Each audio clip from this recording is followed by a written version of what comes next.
সাকিবের সঙ্গে তিশা নতুন পথ চলা, এ খবর নিশ্চিত করেছেন তিশা নিজেই। নিজের ভেরিফাইড ফেসবুক পেজ থেকে তিনি জানান, চিত্রনায়ক সাকিবের বিউটি প্রোডাক্ট কোম্পানি হালানের সাথে যুক্ত হয়েছেন। হালান স্টোরের সাথে যুক্ত হতে পেরে আমি খুব খুশি এবং গর্বিত। আমি বিশ্বাস করি এই প্রোডাক্টটি আসল মেকআপ এবং স্কিন কেয়ার পণ্যের জন্য ভোক্তাদের পছন্দের তালিকার শীর্ষে থাকবে। ধন্যবাদ সাকিব খানকে তার কোম্পানির পক্ষ থেকে আমাকে অভিনন্দন জানানোর জন্য। তাছাড়া ভক্তরা খুব শীঘ্রই হারলান স্টোরের বিভিন্ন ব্র্যান্ডের বিজ্ঞাপন এবং আউটলেট উদ্বোধনী অনুষ্ঠানে আমাকে পাবেন। ছুটির দিন শুক্রবার 31 মে বেলা 12টা 4 মিনিটে তিশা সাকিবের সঙ্গে একটি ছবি শেয়ার করেন।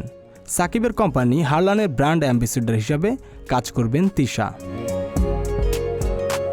এ যাত্রাকে একটি স্মরণীয় যাত্রা বলে অভিহিত করেছেন অভিনেত্রী।